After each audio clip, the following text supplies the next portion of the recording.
It's no secret that Paper Mario was a bit of a weird series. Remember when it directly followed Super Mario RPG Legend of the Seven Stars? Over the years, that's become somewhat blurry. You wouldn't look at the Origami King and think that it's an eventual successor to Mario RPG. I know games change within one series over the years, but at least the genre still remains intact. It's debatable whether the later games are even RPGs, as there are plenty of arguments going both ways, but I don't think they are.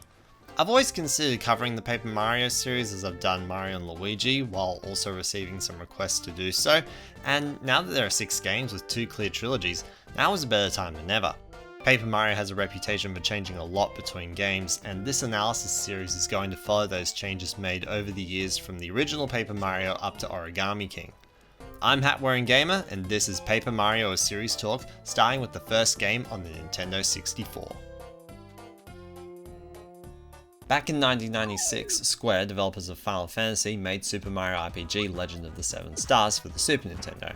It was an obscure idea to place Mario in an RPG, but it was attempted after other RPGs by Square, such as Final Fantasy, sold poorly in the West despite commercial success in Japan. Upon release, Super Mario RPG was both received and sold well in Japan and North America. Sadly, the game didn't launch in Europe, and by extension Australia, until the Virtual Console release on the Wii in 2008. After the game's success, Nintendo was keen on doing a sequel for the Nintendo 64, but instead developed by Intelligent Systems.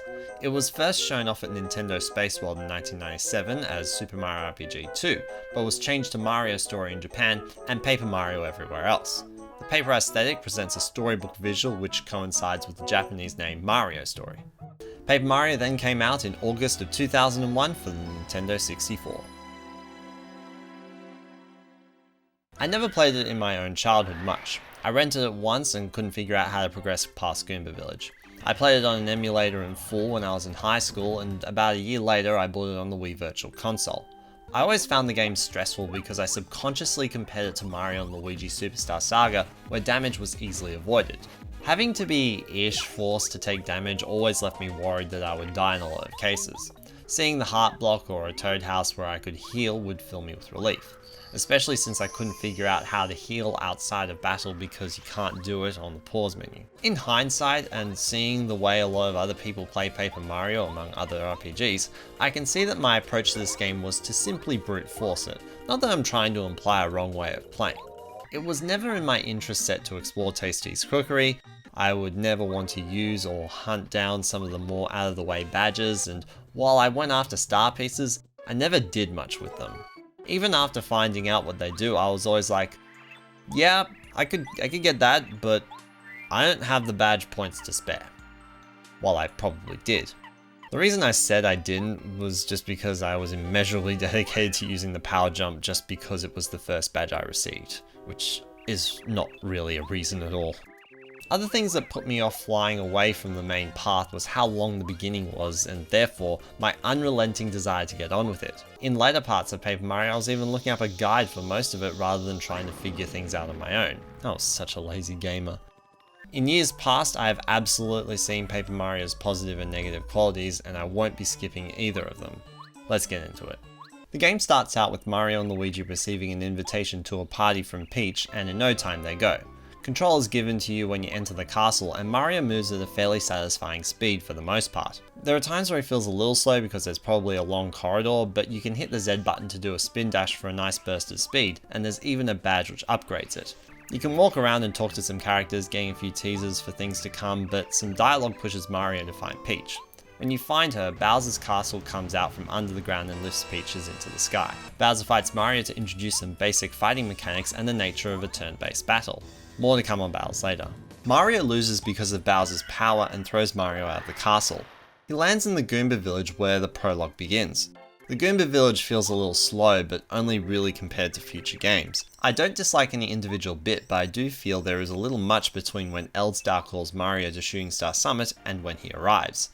The only remedy for this I can think of is to give Mario the hammer and teach basic battling in Peach's castle before Mario fights Bowser, as well as introducing Junior Trooper and star pieces after you leave the village with Goombario. This at least removes the diversion of falling from the balcony and returning to the village with Goomba.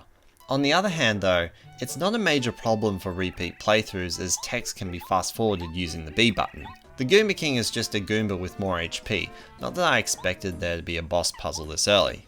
It does introduce using the environment to attack enemies, but this mechanic never comes back, so I don't know why it was introduced. One possible exception could be Quake Hammer, but that's only one thing and it's not used very often.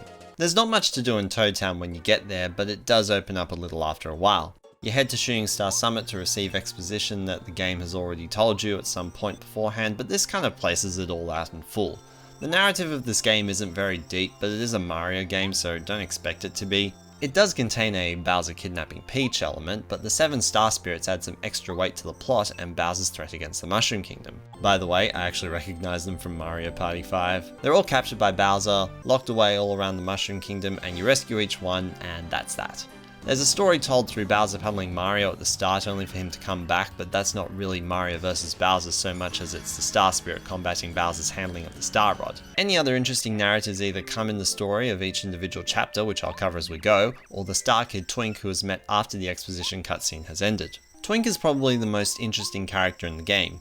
He's really enthusiastic about being a Star Spirit that can grant wishes to people of the Mushroom Kingdom, but in his first meeting with Peach, can't do anything too terribly big, and so for most of the game, he's delivering information and goods from Peach to Mario.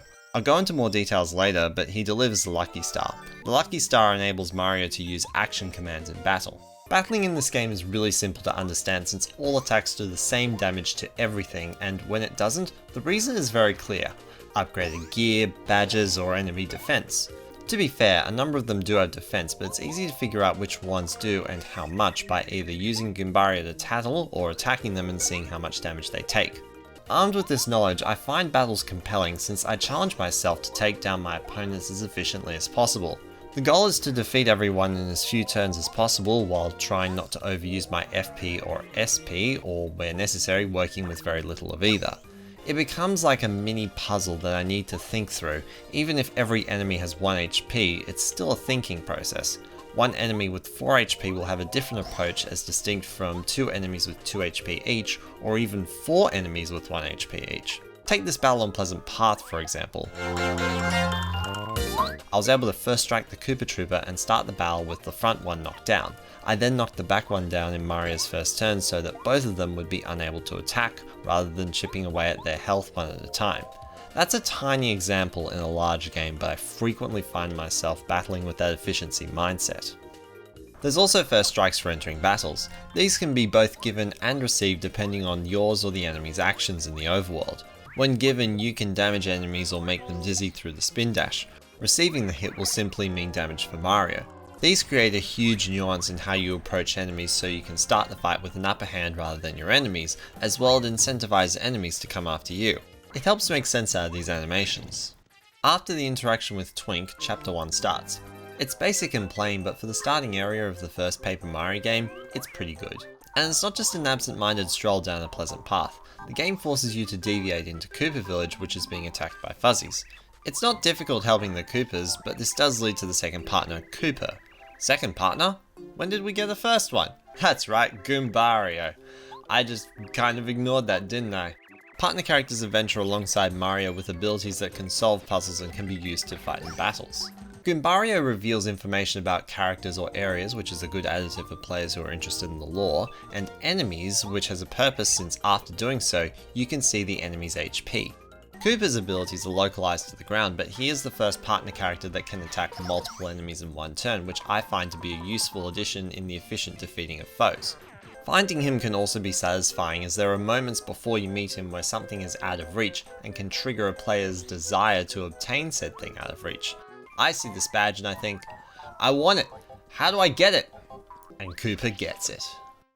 At the end of the path is a Koopa Bros fortress, which looks like just some castle. And it is, but that's only by aesthetic. Koopa Bros fortress is well designed and takes advantage of partner abilities. I love that the second floor between the pillars is in the same room as the first, which keeps the fortress well connected rather than 2 corridors separate from each other. And of course the personality of the Koopa Bros makes it more entertaining. You also encounter the third partner, Bombette. She's good for explosions, which are always situational, but there's one fun feature of her. As well as Mario, some partners can do first strikes, and exploding with Bombette is one of them. In battles, her explosion uses FP, and so using it on an enemy results in being able to use an FP consuming attack for free, as the first strike attack won't charge your FP value. And it's not too game breaking because it's not the easiest thing to pull off, and it can't be done on things like bosses or story fights. Before fighting the Koopas, they operate a Bowser statue thing on wheels. What's it called? Trojan? I don't know, it's not like they're trying to use a trusted model to break in and destroy Mario in his sleep. Maybe Bowser should do that. It's a simple chip away 1 HP at a time kind of thing. Nothing too special, but I figured I'd mention it because it kind of is part of the chapter boss. Moving on, the fight against the Koopa Bros is a nice reprisal of the player's understanding of how to flip over Koopas in battle, but on a much larger scale, and once done, there's not much more they can do to you. As Chapter 1 closes, the game crosses to Peach for the first Peach interlude. These segments are used to nudge the player in the right direction of where to go for the next chapter, while also breaking up a bit of the gameplay and varying the experience. I love that these give you a way to explore the castle more deeply and gives light on previously unexplorable rooms when Mario was in the castle. Most of the things you do as Peach are nice things to do and have charm here and there, but I think the task of baking a cake was a little tedious, especially since failure resulted in having to start it all over again. However, things like the game show and messing about with the transformation parasol were fun things to do. Overall, the Peach segments are a great addition to the game, let down by one mishap. After this, Mario meets Eldstar, who introduces you to using Star Power, or SP, a set of special moves given by the Star Spirits as you rescue them. These moves allow for a mechanical use out of the game's MacGuffins and helps build a sense of progress from start to finish, both mechanically through the number of available moves and visually through the max amount of SP displayed on the HUD. However, as much as I appreciate this mechanic, out of all of the SP moves, I really find myself using half of them.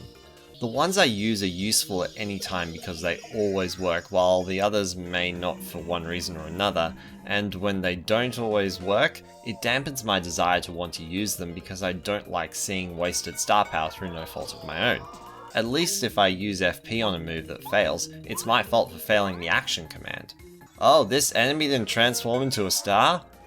Well, that sucks. And the ones who do won't even give you experience points. The ones that I love aren't complicated, but reliable.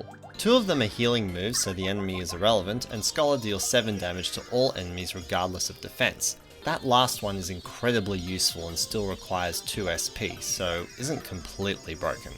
On the way back to Toad Town, you encounter Junior Trooper a second time, who is a reoccurring enemy. His unrelenting hate towards Mario gives him the desire to win, so Junior Trooper's fights get steadily harder as you progress. His battles are a bit annoying, largely because he just seems so clumsy to the point where interacting with him just seems like a meaningless diversion. His pacing could be far worse though. It's not too frequent, but feels off to fight him over and over given his obnoxious personality to the point of thinking, ugh, this again. He does appear enough times though to justify a final battle against him in the lead up to the endgame, and you don't feel like, oh, I didn't realize he was supposed to be important. Now, one thing I love about him though, is his place in the narrative.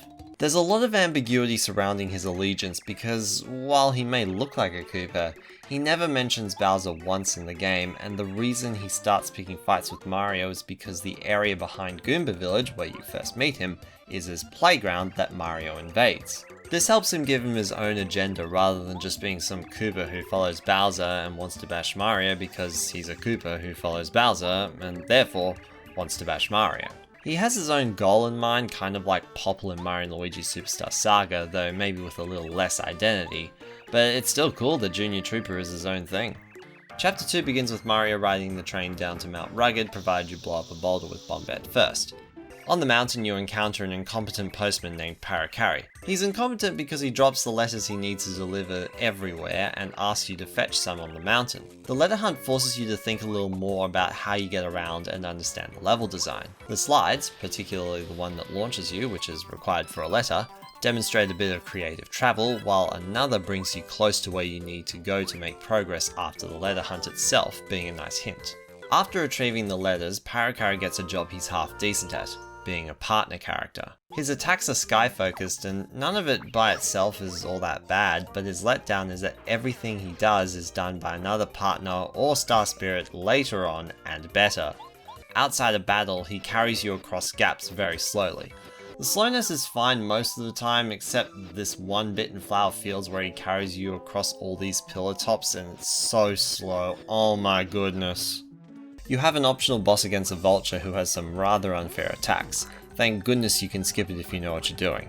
Dry Desert is really big and is an explorer's dream while being a completionist nightmare. What the game requires of you at minimum isn't hard though. Follow the path, get a lemon, follow a beeping stone. This minimum is mostly inviting for anyone who's intimidated by the large desert, which is made up of several desert spots with 4 loading zones, 1 on each side, totaling a 7x7 grid.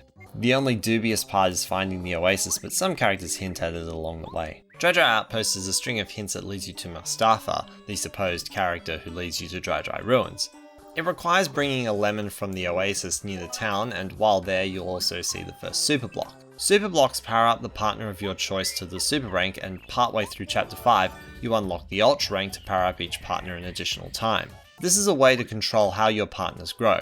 While in the end there are 16 blocks game wide to accommodate the ultra rank of all the partners, these are still challenging decisions to make as they're not all easy to find and you may not even bother going for all of them. On top of that, I do go after every block and I still don't always make the decision easily unless it's super obvious or I have only one option.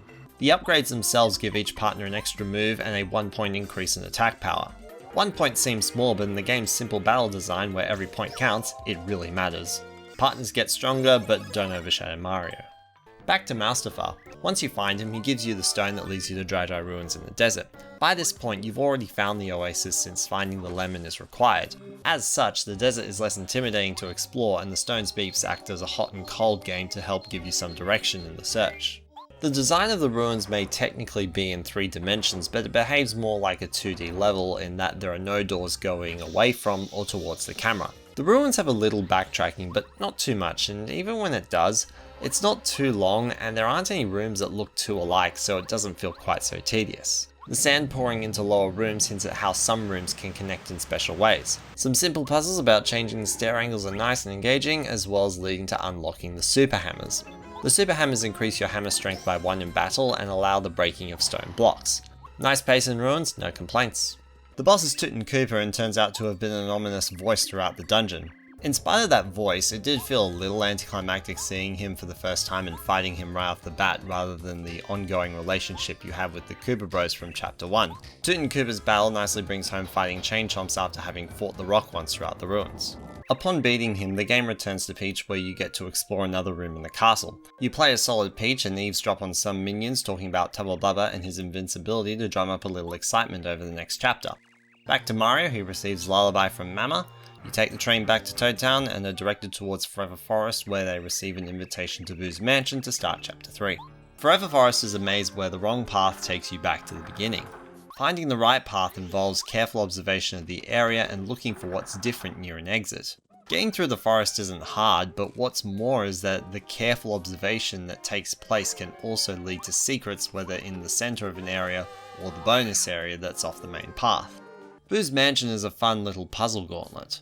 A little to my surprise, there are no enemies, nor is this the chapter's dungeon, in the same way the Koopa Bros Fortress or Dry Ruins were. The puzzles are fun and engaging, but what they also do is show a more creative maze in terms of dungeon design. To help enforce that, this place introduces the Super Boots. They allow you to spin jump, which can break boards and flip star piece panels. Breaking boards allows travel to lower floors, opening up new travel opportunities. I'll come back to this topic shortly, but for now, more about the boots. Your jump attack power increases, which is about time. Yes, the hammer has increased by this point, but since the jump is the first option when battling and the jump is Mario's most iconic move, it's hard to really feel the sense of upgrade until this one comes along. One interesting statistic that this reveals is the new damage output between both the jump and hammer moves. The jump deals 2 hits at 2 attack power each, while the hammer deals 1 hit at 4 attack power, which seemed like both do 4 damage. However, on an enemy with 1 defense point, the 2 jump hits deal 1 point each, while the hammer does 3, so now suddenly there's a difference. I did wonder if that was a deliberate design decision to help create balance between the jump and hammer, but the only thing I can think of is how the game handles their chief weaknesses. Mario cannot jump on a spiked or flaming enemy, and the hammer cannot attack an enemy in the air.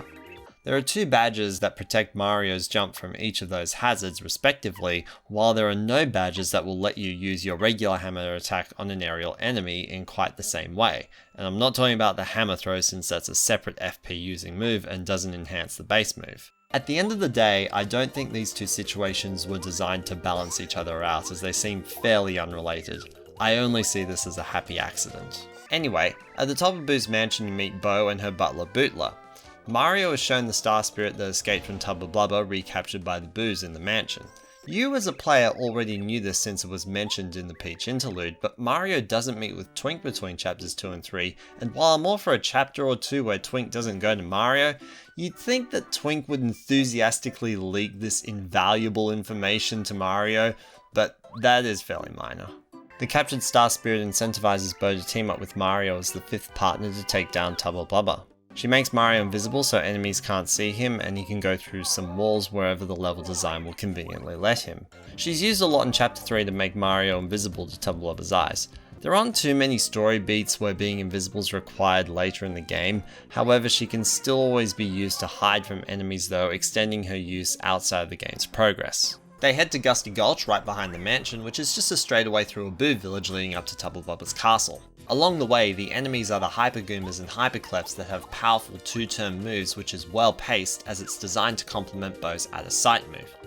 At the top of the gulch, Mario starts exploring the castle where you have the option to use Bo to hide from enemies if you so choose. The castle also helps you think about dungeons on a more macro level. After Dry Dry Ruins, where you're forced to send sand from one floor down to the lower floor telling you about an interconnected dungeon, as well as how Boo's mansion strongly demonstrates interconnected rooms through panels, this requires you to think about how it's interconnected in order to progress, as well as to pick up some goodies. The boss is paced kind of weirdly, but I like it because it's still interesting. There are all sorts of rumours surrounding Tubba Blubber's secret throughout the chapter, and at the top of the castle you find a sentient key named Yaki, who says that he opens the windmill at the bottom of Gusty Gulch and contains Tubba Blubber's secret. In spite of Mario taking Yaki, he's still loyal to Tubba Blubber and wakes him up. A chase takes place from the top room of the castle all the way down to the windmill. Inside the windmill is Tubba Blubber's heart, who is the boss of chapter 3. Mechanically the boss is good. There's a power-up move that takes 2 turns similar to the hyper enemies on the Gulch. However, it did feel a little odd though to not be fighting Tubba Blubber directly, even though you do eventually, and even by then it's only 10 HP to take down. But it is cool to see something that the game built up to, i.e. Tubba Blubber's secret, and on his chest is a bandage that hinted towards his heart's removal, which is just a nice bit of added detail. After beating him, he returns the ghost and runs off while Bootler gives over the Star Spirit and the chapter ends. Cutting over to Peach, she gets caught rather quickly by Cammy and Bowser and is questioned about things Mario hates. A chance to choose something that you'll have Mario run into in chapter 4. An item for ease or an enemy for experience. A beautiful opportunity to impact what happens soon. Though it's really small, it's still there and meaningful.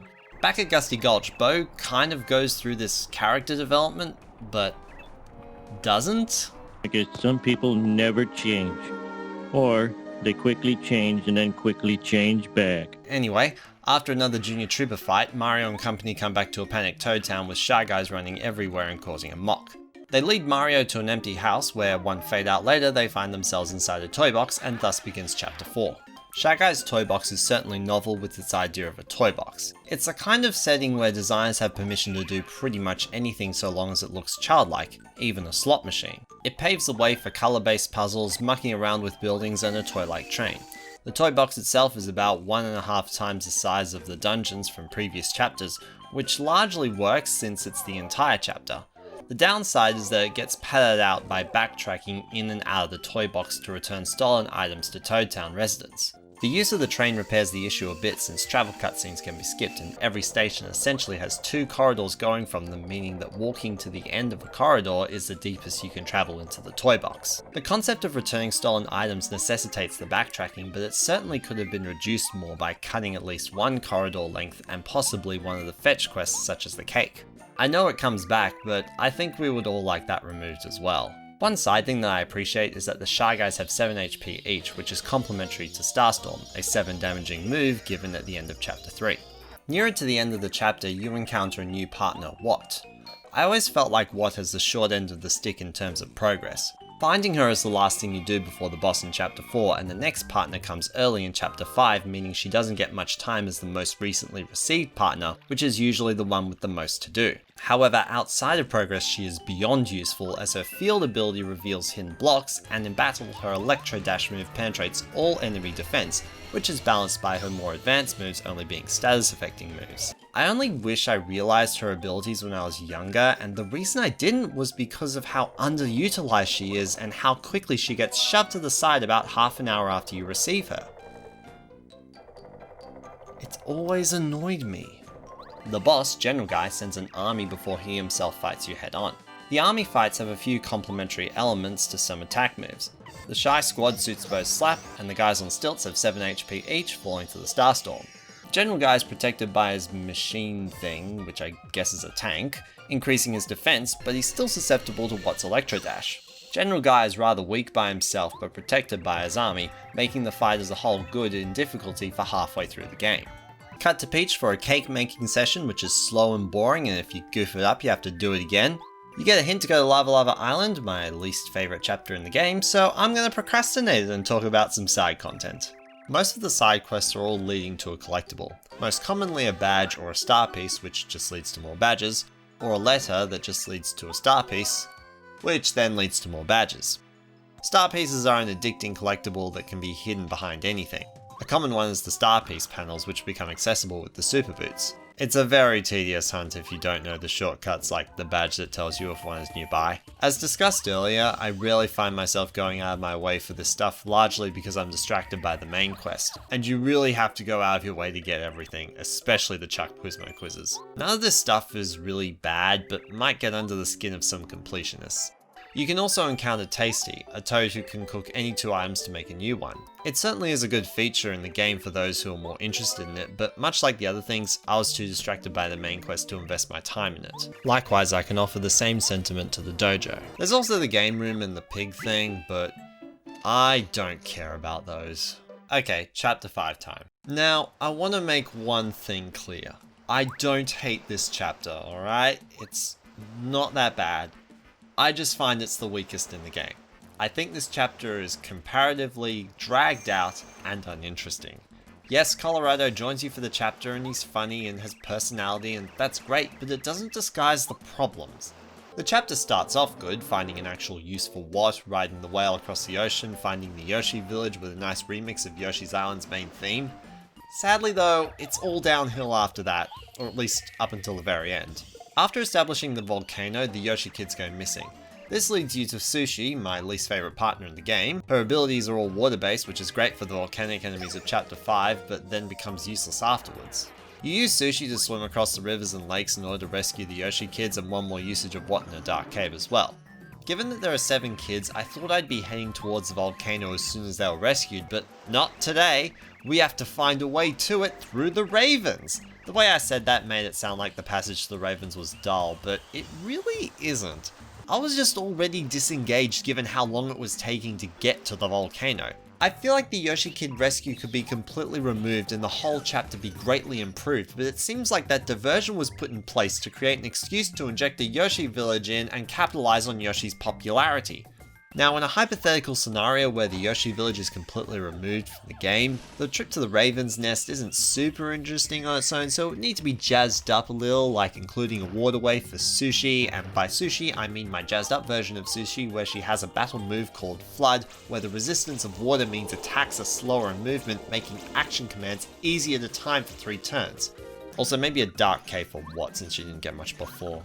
Anyway, when you meet the Ravens, they make a pathway to the volcano and give you the Ultra Stone, something I'll talk about shortly.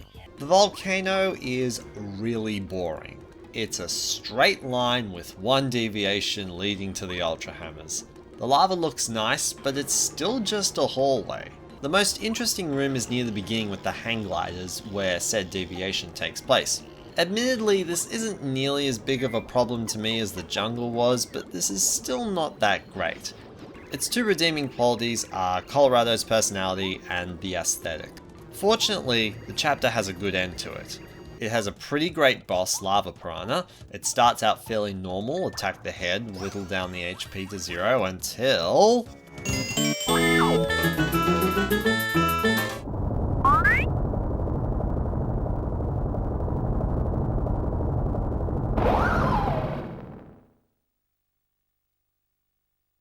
I cannot stress how cool this twist is.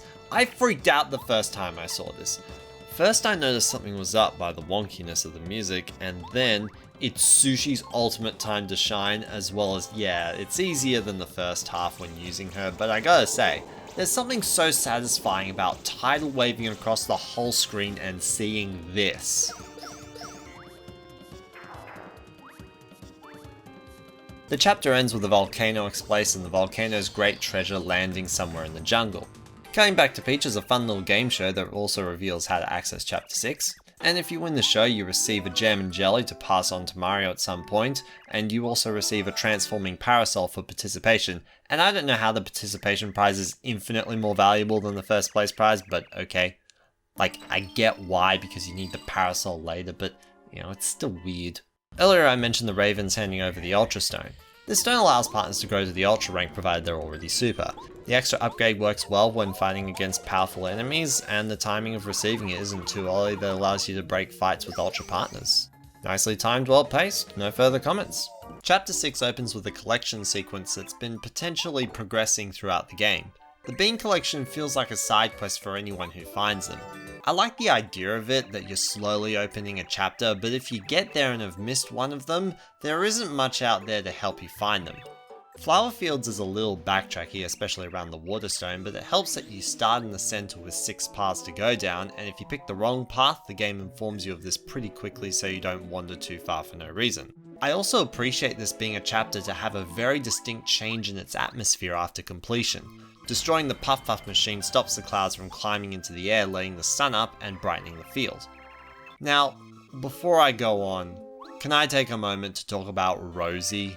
Rosie sucks. She's happy to let Lily die so she can be prettier. Oh, Lily talks about how she's pretty, apparently. Who cares? I don't. Give her the damn stone! Sorry, I just had to get that out of me. That was years of built-up rage right there.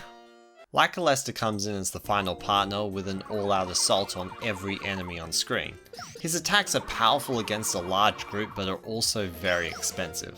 I've always loved him because moving around the field riding him is a tad faster, and not needing to use Parakarry to slowly go over dangerous ground is always a plus. Most of the time. The boss, Huff and Puff, complements Lavalava by having fragments of itself fall off as it takes damage, requiring Spiny Surge to get rid of them before Huff and Puff sucks them back up. It's a boss mechanic that I've seen a few times, but in general, I'm not too fond of it because it always just seems like extra busy work. In the Peach interlude, she transforms into a Koopa Troll using the Parasol and does a few things to infiltrate Bowser's forces, but more importantly, you get a reminder of the castle you saw at the start of the game to prepare you for the final run at the end of the game.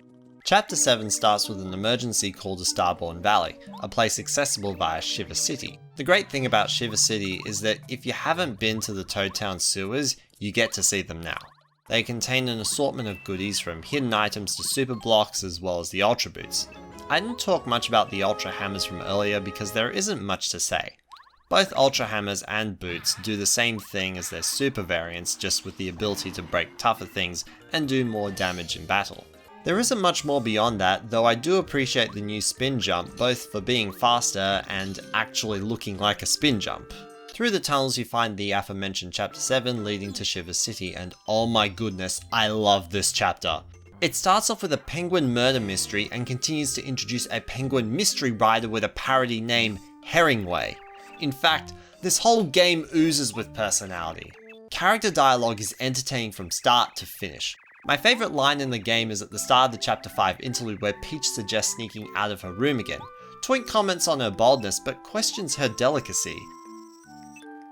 And then she responds, "Oh, I am delicate. I'm behaving like a delicate princess, just like the ministers taught me to. I love to be delicate. Heart." This line does not mean she actually likes to be delicate. This is saying she hates delicacy. This is her giving her own middle finger right to the ministers who taught her to be delicate instead of having a personality. And this conversation is just the tip of the iceberg. You can go back to Koopa Village after Chapter 1 and see how Bob-omb way too desperately in love with Bombette, the previously discussed Colorado who's so passionate about archaeology that he would do it without telling his wife. A Lakitu who became your partner after questioning the benefits of his loyalty to Huff and Puff. A penguin murder mystery. What was I talking about? Oh yeah, the murder mystery. Well, after the mayor wakes up, yeah, he was unconscious, you head towards Starlight Valley since he lets you out of the town. I've always loved this atmosphere, which is really weird because I normally don't like snow areas. However, it was jarring to go from this day-like atmosphere into this night-like atmosphere. I get why, due to Starlight Valley's nature of being a nursery and school for star kids, making a nighttime atmosphere more appropriate. Perhaps sending the path through an interior like a cave could help alleviate this. As a side though, a nursery for star kids is such a great way to slowly get players in the mood for Starhaven in Chapter 8. After visiting, you learn that the final star spirit is on top of Shiver Mountain. You need to backtrack to Shiver City to collect an artifact that opens the path, but the trek is small so it never bothered me greatly. You also get the pleasure of seeing a frozen junior trooper along the way after fighting him on the first trip through.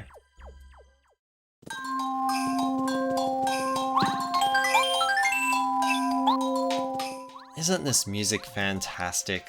The music in this game is fairly upbeat as you would expect from a Mario game, though I can't say there's an excessive number of tracks that I've found memorable. Some of them can just get plain boring like Dry Dry Desert.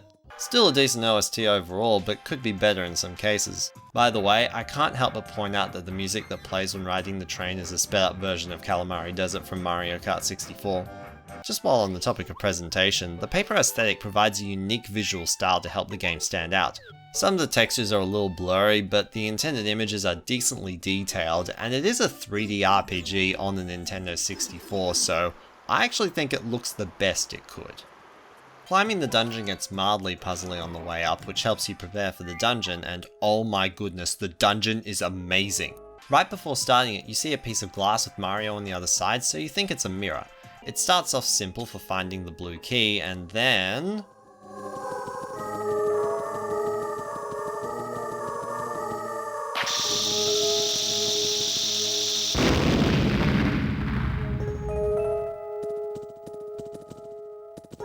the dungeon reveals that the glass is a window, not a mirror, and the Mario and partner visible on the other side are duplicos.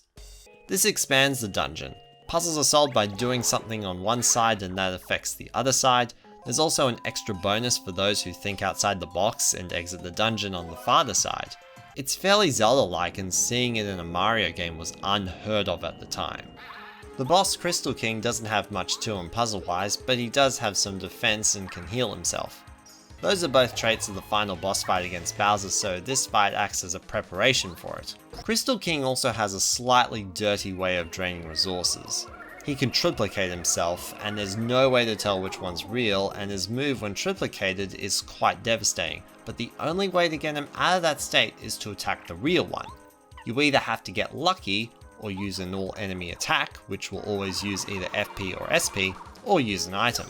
This late in the game though, I can get a little bit behind something slightly dirty like that. Just slightly though. Peach Interlude has some story but no gameplay. Peach is taken elsewhere in the castle and you don't know where to help build a little suspense and drive. In Chapter 8, everything comes back in some small way. The narrative comes in with seeing Starhaven and all the rescued star spirits who help you get to Bowser's castle. It's by this cute ship that looks like a shooting star, and the mushroom residents see it and start making wishes. It's really sweet. I really hope this kid eats shroom cake. Bowser's castle has something for every partner, which sadly kind of drags it out, but I do enjoy its commitment to every character. It's a bit unbalanced between partners, however what I find is that the partners used less in the castle were used more in the rest of the game. Bo gets you through this lava fall, but she's your everything in Tubble Bubba's castle as well as these conveyor belts in the toy box. On the other hand, Watt is incredibly underutilized throughout the game, but she has this whole dark room to go through. And then there's Parakarry, who has a fairly even split between the two. There are a few other significant moments scattered throughout the castle, such as minigames, a final battle against Junior Trooper, a Duplighost imposing as Peach in an attempt to trick Mario into leaving. Most of it's good, but if I want anything removed, it would be the golden cannons and bullet bills. Those are annoying and time consuming. In my most recent playthrough, this room took me 15 minutes. And for reference, most other rooms either take less than 5 minutes or are interesting. When you get to Peach's castle, you fight Bowser in the same room you did the first time, only with the ability to cancel Bowser's use of the Star Rod using a move given by the Star Spirits. It's not a challenging fight, but I don't think that's the point. It's about using the Star Beam move against Bowser. After this, you head up top and you start another fight against a more powerful Bowser as given by Cammy and the platform you're on. This protects Bowser from the Star Beam and you're taken out of the fight and over to Peach. This is one of the most significant character moments in the game. Peach and Twink fight against Cammy. At first they do nothing until Peach starts making wishes, powering up Twink until he can take down Cammy. Peach then makes a wish that further powers up the Star Beam to Peach Beam. Earlier in the script I said Peach interludes were there to break up the gameplay and nudge you along to the next chapter, and while those are still true, this bit is showing the Peach interludes and the relationship between Twink and Peach helping in the final boss. Admittedly, there is nothing to this mechanically, i.e. press A to advance, but its narrative placement is so powerful that it doesn't really matter. Peach Beam breaks through Bowser's star power and the final boss begins. The supposedly big element of this fight is Bowser's use of the Star Rod. One big thing he'll do is occasionally make himself invincible through the Star Rod, but all that does is just use up one of Mario's turns. There's no real threat because Bowser has to use a turn powering himself up, nullifying the entire action. If anything, it's more advantageous for you because the partner has a turn after Mario uses Peach Beam. On top of that, Bowser is honestly kind of boring when compared to other bosses. It's just chipping away at his health while the other ones have had more complexity. Koopa Bros actually had a puzzle to get them flipped. Toot and Koopa can only be attacked with jumps as well as can be stunned and summons a chain chomp. Tubba Blubber's part has power-up attacks, General Guy commands an army, Lava Piranha has a hidden twist second phase, Huff and Puff loses fragments that need to be hit a second time, and Crystal King triplicates himself. Now, that criticism was what I thought at first, but then I remembered that this transformation is what Bowser used to destroy you at the start of the game, and now it's effectively meaningless, and under most circumstances, advantageous in your direction because of the partner's turn. The move that annihilated you at the start is nothing more than Bowser prolonging his defeat. Bowser can also use the rod to attack Mario for high damage and knock out the partner, which is quite devastating and good for the final boss. The last star move can heal Bowser, but that doesn't feel significant because Crystal King did so without the rod. Aside from using Watt to penetrate Bowser's defense, I can't think of any optimal strategy that doesn't require a bit of setup, which means this fight could still be beaten under most circumstances, and ones that require setup often defeat Bowser really quickly. Of course, me saying I can't think of one doesn't mean you can't. Bowser's defeated, Peach is saved, party happens, and the credits roll. Paper Mario is a simple game, and its simplicity is what makes it so good. Not in an uninteresting way, but in a consistency way. The stats all line up, allowing you to work out how to best take on enemies, and every point in every stat counts. It's not like other RPGs where the difference between 30 damage and 29 is negligible. Everything you do comes back in one way or another. Flipping Koopas comes back in the Chapter 1 boss, using Bo's out of sight move to protect Mario from a powered up attack. The Dupligos continually disguise themselves as your friends. Every partner comes back in Bowser's castle. All the Star Spirits come back in a move that disables the Star Rod, and the Peach interludes come back in a fight against Cammy, which leads to a powered up move that the Star Spirits use to continually fight off the Star Rod, just to name a few. It's expertly woven together so that all the parts connect and everything is relevant. While there are a few side things that threw me the wrong way, I can put them, well, aside as a side thing and not let them eat up or ruin the overall adventure. However, the next game certainly steps things up. I hope to see you then as I tackle Paper Mario: The Thousand Year Door.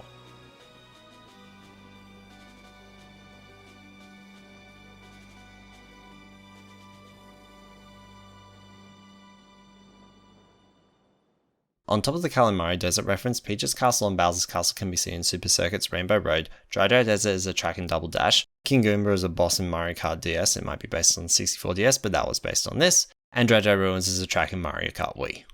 Oh my goodness everyone, I can't believe I've done it.